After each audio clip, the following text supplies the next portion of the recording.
Luana Belmondo divorçait de Paul. J'ai compris que les révélations bouleversantes d'une femme qui a tout donné.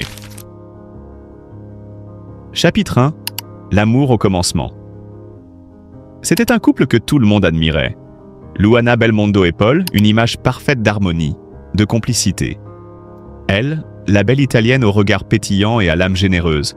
Et lui, le fils d'un monstre sacré du cinéma français. Un homme profondément discret qui savait se faire aimer sans jamais se faire remarquer. Ensemble, ils formèrent un duo discret, élégant, presque irréel.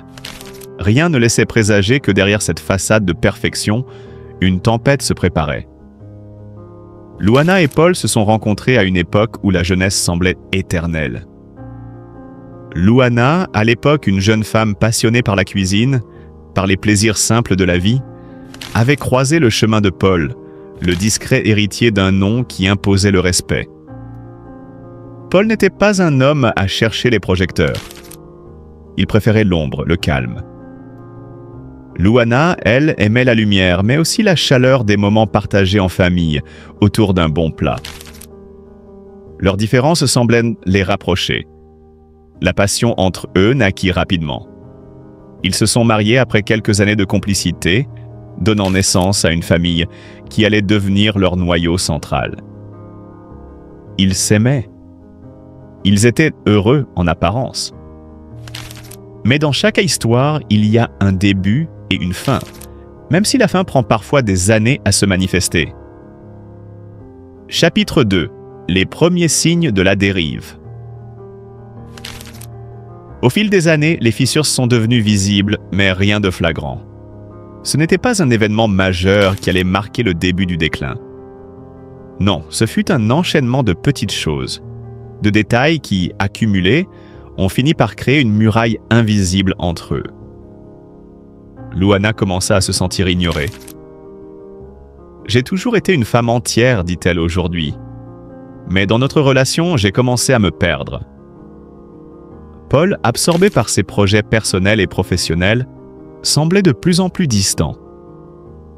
Les dîners devenaient silencieux, les discussions de plus en plus rares. Elle rentrait tard après ses tournages et il était souvent absent ou plongé dans ses pensées.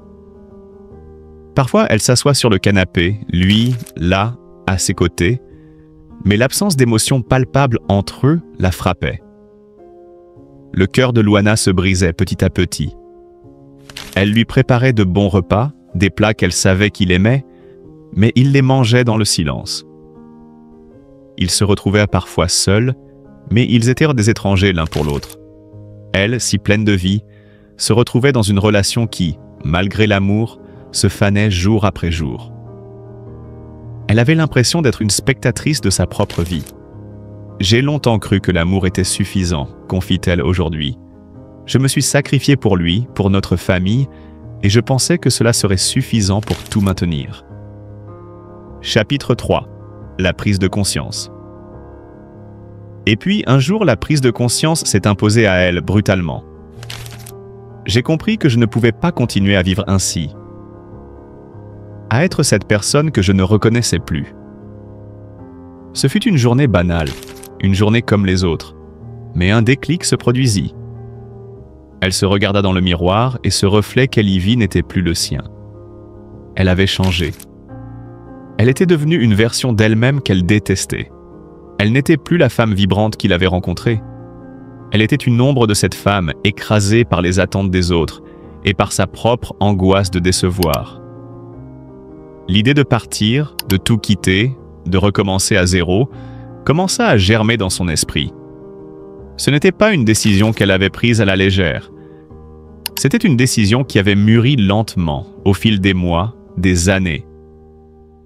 Elle savait qu'il ne suffisait pas de l'aimer pour que tout fonctionne. L'amour, à lui seul, ne pouvait pas combler le vide qu'elle ressentait. Chapitre 4. La rupture, la décision déchirante. Le jour où elle annonça sa décision à Paul, il ne réagit pas comme elle l'avait imaginé. Il ne l'a pas supplié de rester. Il ne s'est pas effondré. Non, Paul, ce grand homme tranquille, a baissé les yeux. Il savait. Il savait au fond de lui que cette relation ne pouvait plus continuer, Ils avaient changé tous les deux. Ils étaient devenus des étrangers l'un pour l'autre, malgré l'amour qui, dans une certaine mesure, subsistait. Elle se souvient de ce moment comme si c'était hier. Leurs regards se sont croisés. Et dans les yeux de Paul, elle a vu la tristesse, la résignation, peut-être même un peu de soulagement, mais aucun désespoir. C'était presque trop tard pour nous, trop tard pour sauver ce qui était irrémédiablement brisé. Le divorce fut prononcé sans éclat, sans combat public, sans querelle médiatique. Tout s'est fait dans la douleur silencieuse de deux êtres qui se séparaient, non pas à cause d'une trahison, mais parce qu'ils s'étaient lentement perdus l'un l'autre. Chapitre 5. La reconstruction, la naissance d'une nouvelle Luana. Aujourd'hui, Luana ne regrette pas sa décision. Elle se sent plus forte, plus vivante. Le processus de guérison n'a pas été facile, loin de là. Elle a dû réapprendre à vivre pour elle-même, sans l'ombre de Paul à ses côtés. Elle a pris du temps pour se retrouver, pour renouer avec ce qu'elle aimait. Elle a redécouvert sa passion pour la cuisine, pour l'art de nourrir les autres, mais aussi pour nourrir son âme. Elle a aussi appris à être seule, et cette solitude, au lieu de la briser, l'a reconstruite. J'ai compris que pour aimer les autres, il faut d'abord apprendre à s'aimer soi-même, dit-elle aujourd'hui avec un sourire retrouvé. Je suis enfin devenue la femme que je devais être. Elle s'est ouverte à de nouvelles perspectives. Elle a accepté de nouveau l'idée que l'amour pouvait encore entrer dans sa vie. Mais cette fois, elle le veut différent. Elle ne se contentera plus de miettes d'affection ou de relations où elle se perd. Elle veut un amour qui la regarde, la célèbre, la respecte. Chapitre 6. Le regard vers l'avenir. Aujourd'hui, Luana n'est plus la femme que les médias ont longtemps décrite. Elle n'est plus l'épouse de Paul Belmondo. Elle est Luana, une femme libre, un être humain complet. Elle regarde l'avenir avec un regard neuf, sachant qu'il n'y a pas de retour en arrière. Elle regarde ses enfants, grandis et forts, et se sent fière de leur avoir montré qu'on pouvait se relever après une chute. Elle regarde les hommes et les femmes autour d'elle, et se dit que l'amour existe, mais que parfois il faut d'abord s'aimer soi-même avant d'ouvrir son cœur à l'autre. Le plus important dans la vie, c'est de ne jamais se perdre soi-même. Et c'est exactement ce qu'elle a fait. Elle a retrouvé son identité, son essence. Un processus douloureux, certes, mais salvateur. Paul restera toujours une partie de son passé, un homme qu'elle respectera éternellement, le père de ses enfants, mais il ne sera plus jamais l'amour de sa vie. La vie, elle, lui réserve encore tant de promesses. Et elle est prête à les accueillir avec la même énergie, la même passion, mais cette fois en étant complètement fidèle à elle-même. Luana Belmondo. 1 an après la rupture, elle dit tout. La vérité derrière le masque d'un couple mythique. Pendant longtemps, on les a imaginés inséparables. Lui, Paul Belmondo, fils du légendaire Jean-Paul, ancien pilote de Formule 1. Silhouette discrète mais charismatique, héritier d'un nom qui résonne dans la mémoire collective comme une mélodie française. Elle, Luana, italienne au sourire solaire, chef reconnue, chroniqueuse appréciée, mère, femme, pilier silencieux d'un couple qui, de l'extérieur, semblait sans faille. Pendant 30 ans, ils ont avancé main dans la main, esquivant les projecteurs, cultivant la pudeur. Mais derrière les apparences, un volcan grondait. Et en 2024, ce volcan a explosé. 1 an après cette rupture brutale, inattendue pour le public, dévastatrice pour elle, Luana Belmondo a choisi de parler. Non pas pour régler des comptes, mais pour se libérer. Dans un long entretien accordé au magazine VSDE, elle se livre avec des mots crus, parfois tremblants, toujours vrais. C'est le récit d'une chute, d'un effondrement intérieur, mais aussi, surtout, d'une renaissance. Une traversée du désert marquée par la douleur, les larmes, la solitude, et une lumière au bout du tunnel. Je croyais que nous étions un couple solide. J'avais tort. Tout commence par des silences. De ceux qui s'installent entre deux êtres qui ne se regardent pas plus. des absences devenues habituelles. Des gestes mécaniques, des regards évités. Et puis, un jour, la révélation. Une vérité brutale, inattendue, qui fauche l'âme comme un éclair en pleine nuit. Paul entretient une liaison. Un mot, un soupçon, une intuition confirmée par des faits. Louana sent son cœur se fissurer.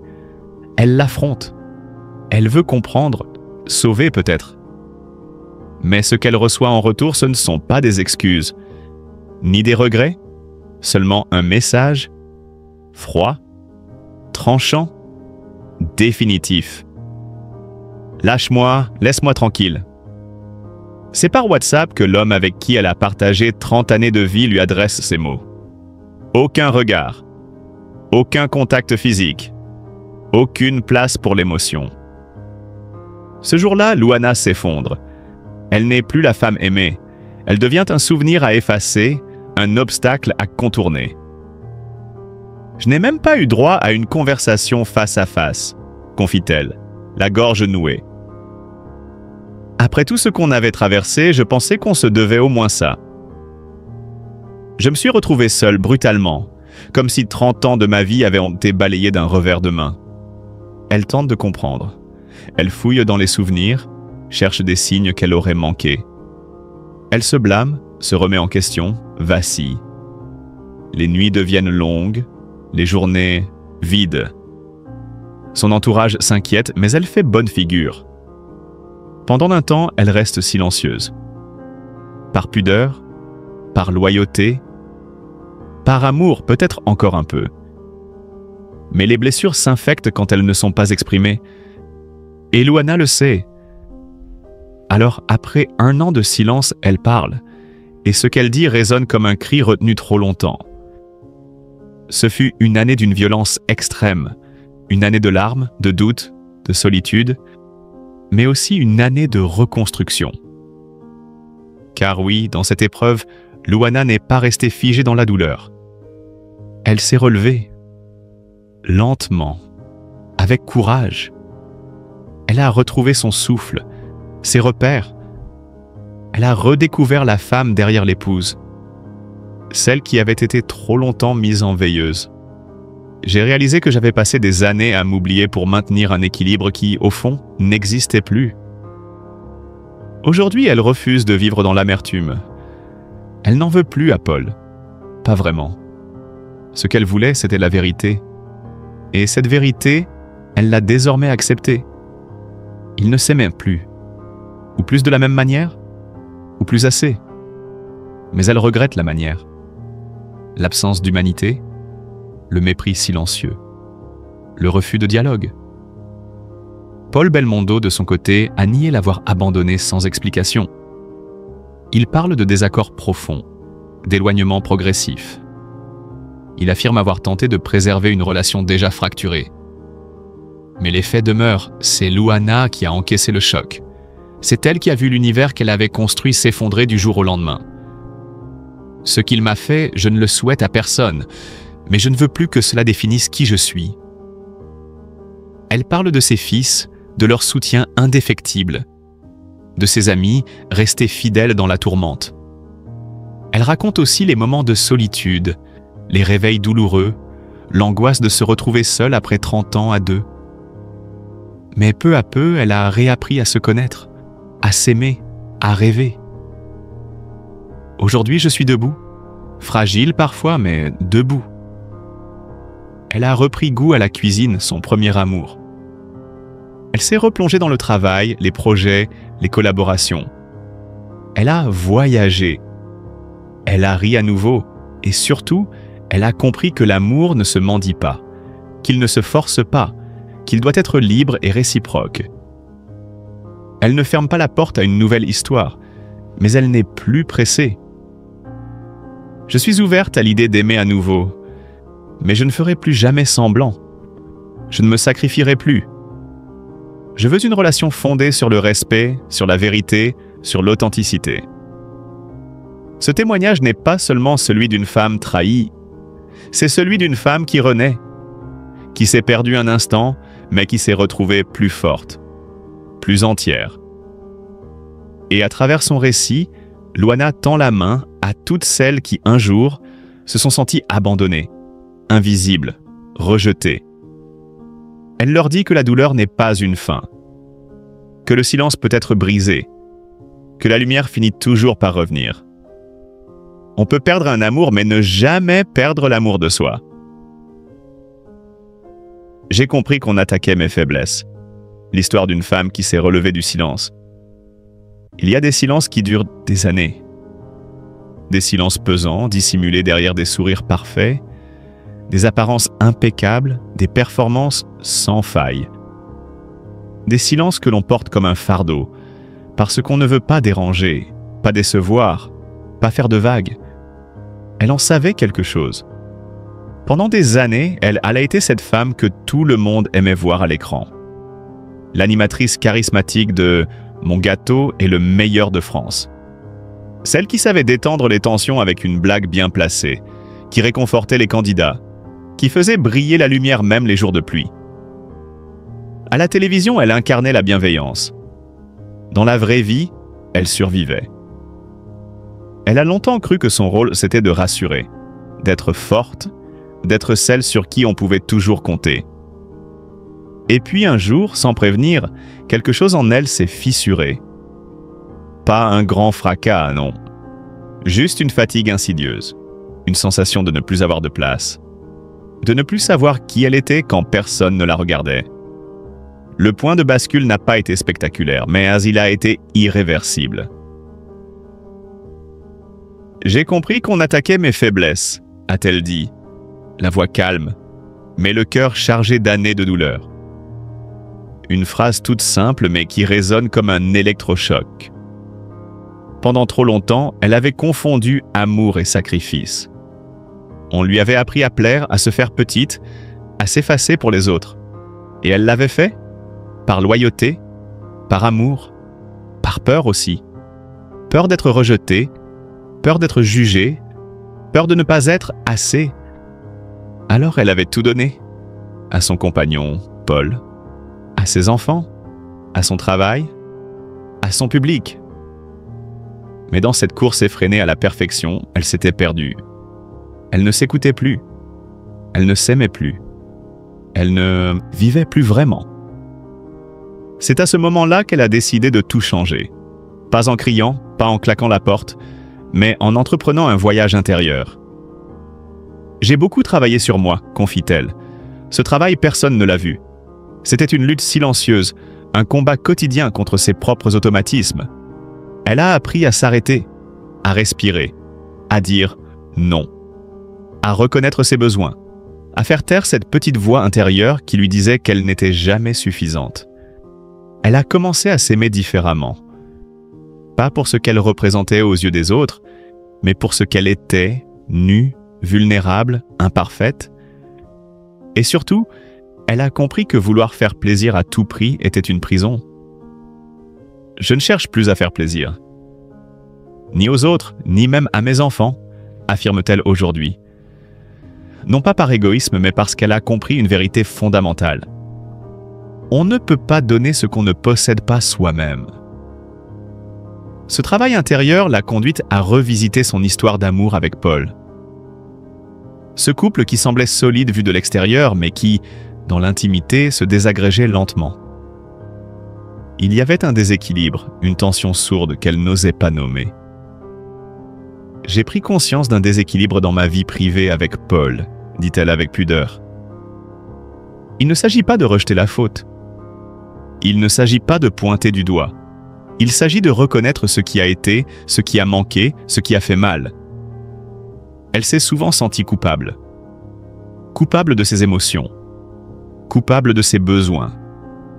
Coupable de ne pas être toujours de bonne humeur, de ne pas toujours réussir à faire fonctionner les choses. Elle portait le poids du couple sur ses épaules. Et ce poids, elle l'a porté si longtemps qu'elle ne savait même plus qu'il existait, jusqu'à ce qu'elle s'écroule. Et dans cet effondrement, elle a vu clair. J'ai compris que ceux qui cherchent à manipuler les autres attaquent toujours leurs faiblesses, dit-elle.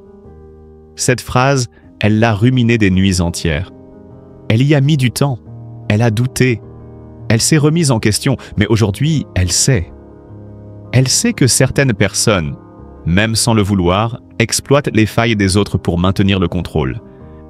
Et quand on a grandi en voulant toujours bien faire, on devient une proie facile. Mais elle ne l'est plus. Aujourd'hui, elle refuse de faire des concessions sur ce qui la détruit. Elle refuse de se trahir. Elle refuse de se compromettre. Ce n'est pas de la dureté, c'est de la clarté. C'est une forme de paix intérieure qu'elle n'avait jamais connue. Elle n'a plus besoin d'être la femme parfaite. Elle n'a plus besoin de tout gérer. Elle n'a plus besoin d'endosser un rôle. Elle est enfin libre. Libre d'être elle-même. Libre de ne pas plaire. Libre d'être aimée comme elle est ou de ne pas l'être. Elle avance avec assurance, même dans le doute. Elle ne craint plus la solitude parce qu'elle sait que c'est là, et seulement là, qu'elle a retrouvé sa vérité. Et cette vérité, elle la partage aujourd'hui. Pas pour faire le buzz, pas pour provoquer, mais pour inspirer.